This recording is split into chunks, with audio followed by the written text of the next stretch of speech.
자, 안녕하세요. 공통과학 김호연입니다. 자, 두 번째 영상 시작하겠습니다. 자, 오늘은 여러분 교과서 152페이지에 생명의 경계선 세포막에 대한 말씀을 드리겠습니다. 자, 지난 시간에 했던 거 아주 간단하게 다시 한번 요약하면 진핵세포하고 원핵세포 두 가지, 다시 원핵세포하고 진핵세포 두 가지가 있는데 그 중에서 진핵세포의 구조에 대해서 말씀을 드렸어요. 선생님 원핵세포는 왜 안 하나요? 너무 간단하거든.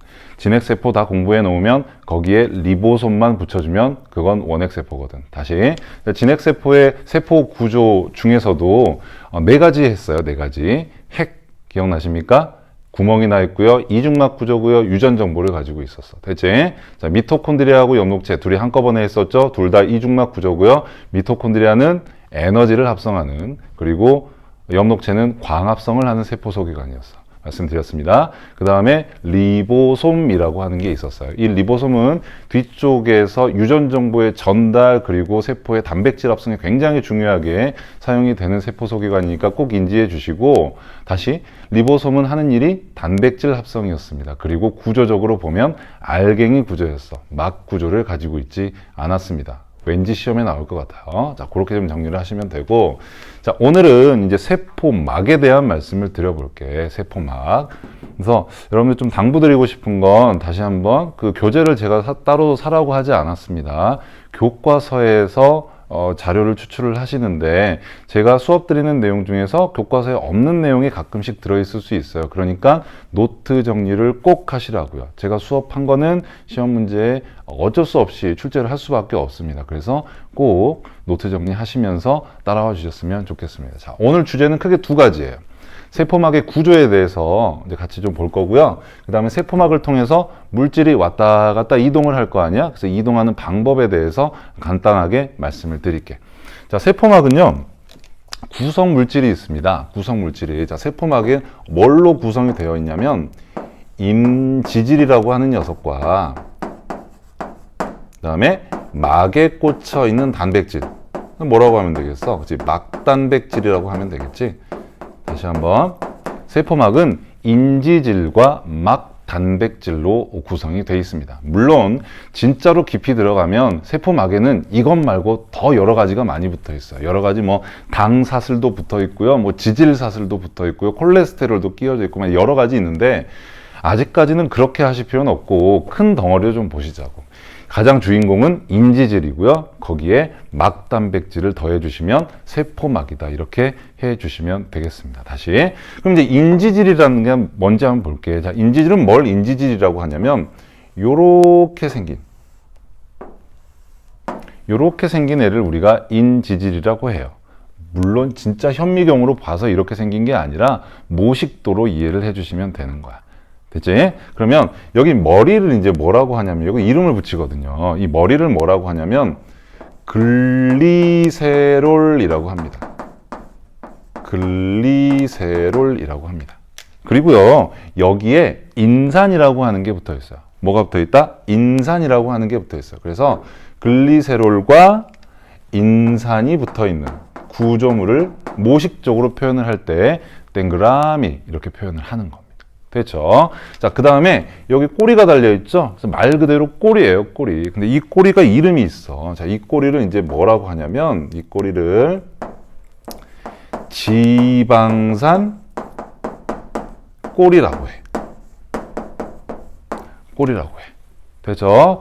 근데 이 녀석이 되게 재밌는 화학적 특징을 가지고 있어요. 재밌는. 뭐냐면, 보통의 경우에 어떤 물질은 화학에서는 이렇게 많이 분류를 해요. 물이랑 친한 것과 물이랑 친하지 않은 것. 물이랑 친한 물질을 우리가 친수성 물질이라고 표현을 하고요. 물이랑 친하지 않은 물질을 소수성 물질이라고 표현을 해요.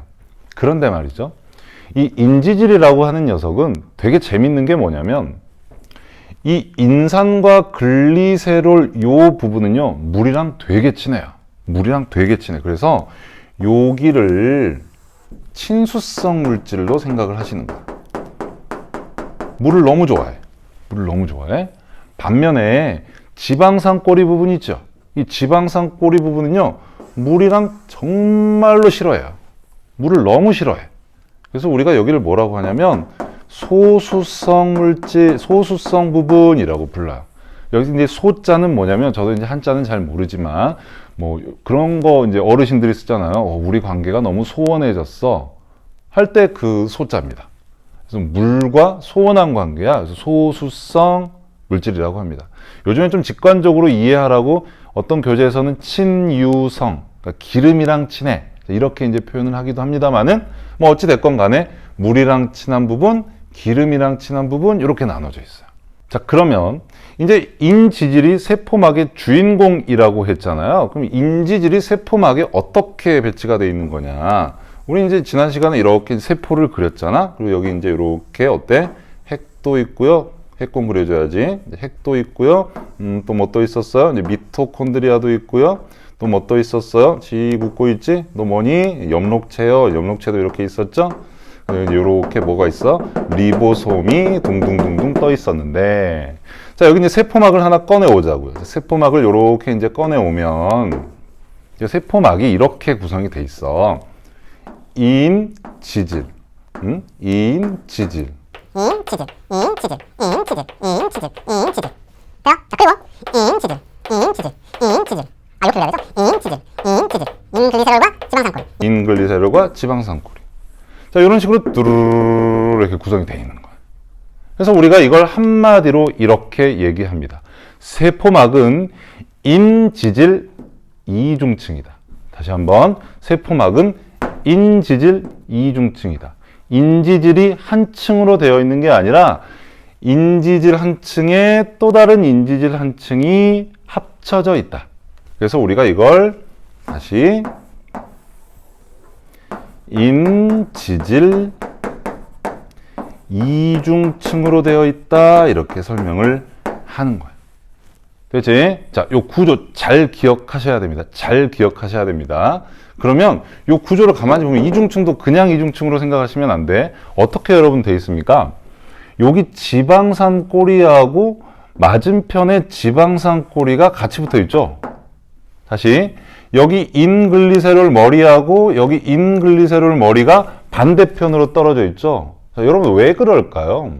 왜 이런 구조여야만 할까요? 그렇죠? 세포 안에는 물이 가득 차 있어요. 세포 밖에는요, 역시 물이 있습니다. 그러면 우리가 세포를 만들려면 바깥쪽도 안쪽도 다 물이니까 물이랑 안 친한 요 지방산 꼬리가 바깥쪽으로 노출이 되어 있으면 안 될 거 아니야. 왜? 화학은요, 물이랑 친한 애들은 친한 애들끼리, 물이랑 안 친한 애들은 안 친한 애들끼리만 서로 있으려고 하는 성질이 있습니다. 따라서 이렇게 자기들끼리, 물이랑 안 친한 애들은 자기들끼리 뭉쳐 있고 물이랑 친한 애들은 바깥쪽으로 노출되어 있는, 자, 이런 모습으로 여러분들이 이해를 해 주시면 돼요. 괜찮죠? 자, 그리고 나서, 자, 세포막의 두 번째 주인공이 뭐였습니까? 막단백질이라는 게 있었지? 막단백질. 막단백질은 뭐냐면 말 그대로 생각하시는 거야. 단백질은 단백질인데 뭐야? 막에 있는 단백질이야. 그럼 막에 어떻게 있으면 되겠어요? 요렇게 얹혀 있어도 되고요. 요렇게 이제 꽂혀 있어도 되겠죠. 그럼 요런 헷갈리겠다. 다시 한번.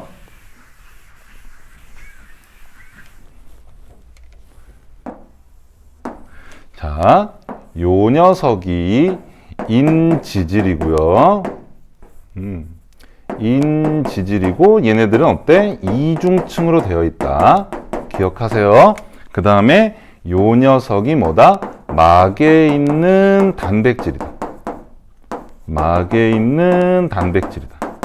이렇게 얹혀 있을 수도 있고 꽂혀 있을 수도 있고, 자, 이런 것들이 이제 막 단백질이다. 그래서 이렇게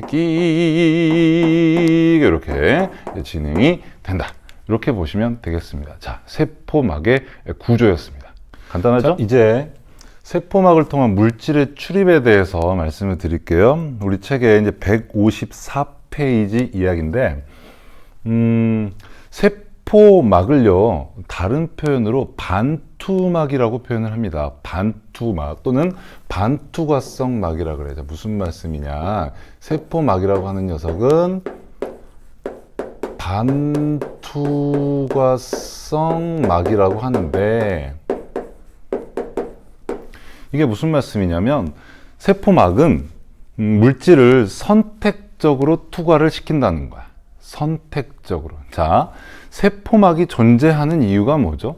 그쵸? 세포의 안쪽과 바깥쪽을 구분하기 위해서죠. 그러면 이 세포막이라고 하는 녀석이 아주 극단적으로 세포막이 그냥 짱짱하게 그냥 세포를 둘러싸고 있고 외부에서 오는 어떠한 물질도 받아들이지 않는다면 세포는요, 죽어버리겠죠. 역시 세포 안에서 만들어진 어떤 노폐물들이 계속 밖으로 못 나가니까 역시 죽어버리겠죠.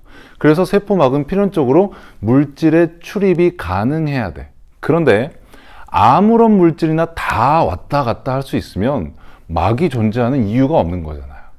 자, 그런 관점에서 보시면 세포는 선택적으로 물질을 들여보내고 내보내고 할 수 있어야 돼요. 그래서 우리가 요걸 이제 다른 표현으로 이렇게 쓰면 돼요. 선택적인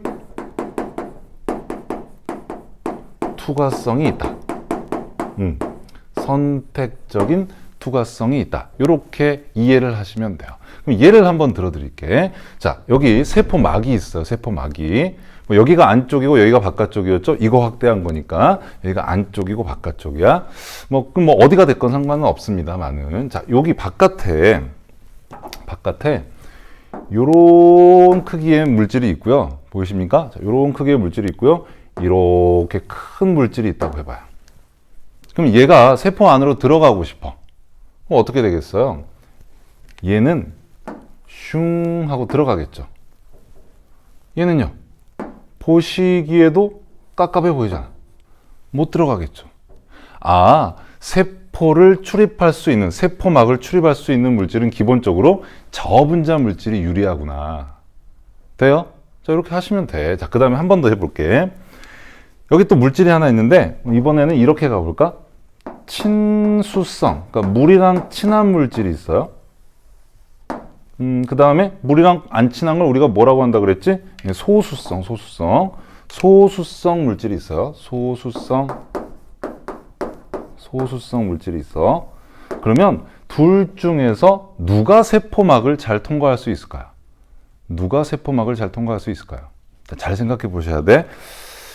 결론을 먼저 말씀드리면 소수성 물질은 쉽게 통과를 합니다. 소수성 물질은 쉽게 슝 하고 세포막을 통과할 수 있습니다만은 친수성 물질들은 엥 하고 통과를 못해요. 그럼 이 이유가 뭔가? 요건 좀 이제 부연 설명을 해야 될 것 같아요. 제가 세포막을 어떤 교재에도 다 마찬가지지만 세포막의 인지질 이중층을 이렇게 예쁘게 그렸는데 실제로 세포막의 인지질 이중층은요, 이런 식으로 생겼어.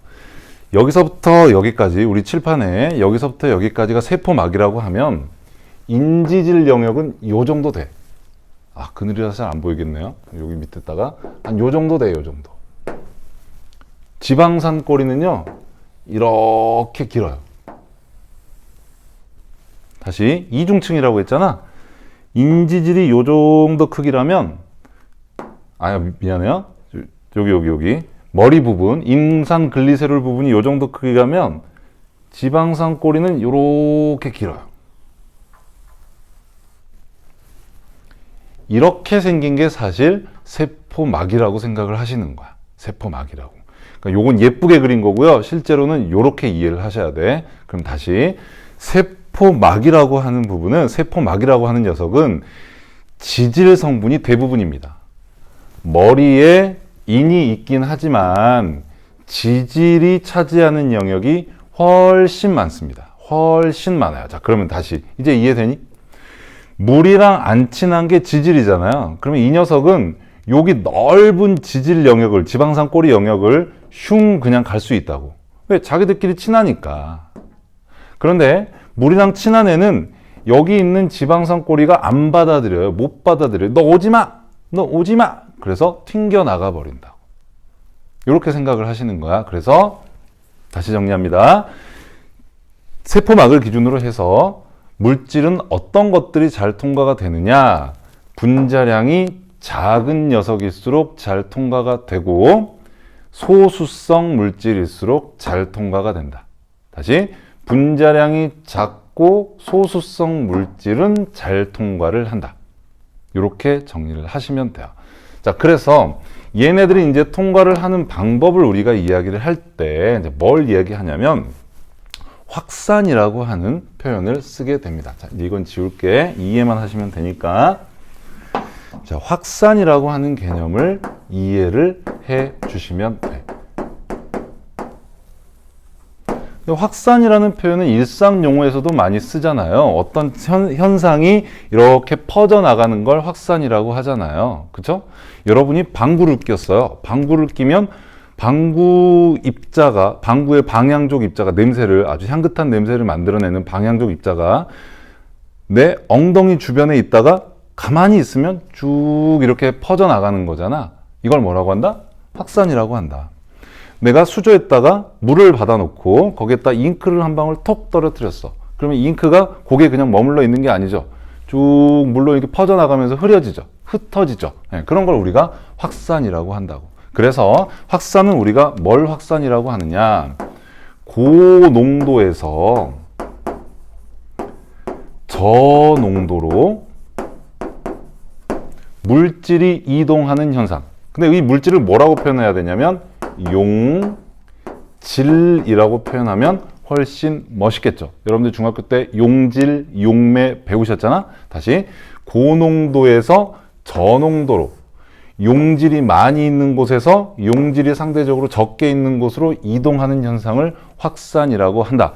분자량이 작은 물질이 이동을 할 때는 분자량의 농도가 많은 곳에서 분자량의 농도가 적은 곳으로 이동하게 된다.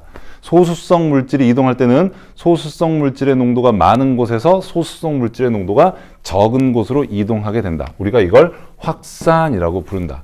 그 확산은 언제까지 일어납니까? 언제까지 일어납니까? 여기하고 여기가 농도가 같아질 때까지. 그러면 다시 이렇게 표현하면 되겠네요. 농도의 평형을 유지할 때까지 일어나는 게 확산이다. 그리고 우리는 확산을 통해서 물질이 세포막을 기준으로 물질이 이동하는 것을 확인하시면 된다. 괜찮죠? 자, 그 다음에 추가로 삼투 현상이라는 말이 나옵니다. 삼투. 자, 여기까지 오늘 할게. 삼투까지 좀 버텨봅시다. 자, 삼투는 뭐냐면 엄밀히 이야기하면 큰 카테고리에서는 확산의 특수한 예에 해당합니다. 다시 확산의 특수한 예에 해당합니다. 자, 이해를 한번 시켜드릴게. 여기 고농도 공간이 있고요. 여기 저농도가 있어요. 그러면 확산은 뭘 확산이라고 했었죠? 고농도에서 저농도로 용질이 이동하는 현상을 확산이라고 했었죠. 그런데 여기에 말이야, 이렇게 막이 하나 있다고 해봅시다. 막이 하나 있어요. 이 막이 뭐냐? 우리 지금 하고 있는 반투과성 막이야. 반투과성 막이 있다고 해봅시다. 그런데 이 녀석이 가지고 있는 용질이 어떻게 생겨 먹었냐면 이렇게 생겼어요. 이렇게. 여기는 저농도니까 그냥 하나만 그릴게. 자, 그러면 확산이 진행이 되려면 고농도에서 저농도로 이 용질이 이동을 하면 되는데, 가만히 보세요. 여기 막이 있는데 이 막에 구멍이 이렇게 나 있죠. 이 구멍이 어때요? 여러분 보시기에 얘보다 작아요. 그러면 얘가 가고 싶은데 어떻게 되겠어? 아잉 하고 못 가겠지. 그럼 이 상태로 가만히 놔두면 무슨 일이 벌어질까? 그래도 농도가 맞춰져요. 그럼 어떻게 맞춰지나? 용질이 못 가니? 그럼 용매가 갈게. 용매가 뭔데요? 물이죠, 물. 생명과학에서는 용매하면 그냥 물 하시면 돼요. 그럼 물이 이동을 한다고. 물이 이렇게 물이 이동을 한다고요. 그럼 물이 언제까지 이동해? 물이 이동하면 여기 농도는 희석이 되니까 낮아질 거야. 여기는요, 농축이 되니까 높아지겠죠. 그래서 역시 마찬가지로 언제까지 물이 이동하느냐? 농도의 평형이 맞춰질 때까지 이동을 하더라. 그러니까 어때? 확산이나 삼투나 공통점이 뭡니까? 농도의 평형을 맞출 때까지 이동을 한다. 그리고 양쪽의 농도를 맞춘다. 세포로 치환하면 세포의 안쪽과 바깥쪽의 농도를 맞춘다. 그때까지 이동을 하는 현상을 우리가 확산 또는 삼투라고 하는데, 확산은 뭐가 이동한다? 네, 용질이 이동해서 평형을 맞추는 거고, 삼투는 뭐가 이동한다? 용매, 즉 물이 이동해서 맞추는 거다. 그래서 확산과 삼투를 구분 비교하시면 되겠습니다. 되죠? 자, 다음 영상 초기에 이 삼투에 대해서 약간만 더 말씀드리고 다음 주제 이어가도록 하겠습니다. 자, 수고하셨습니다.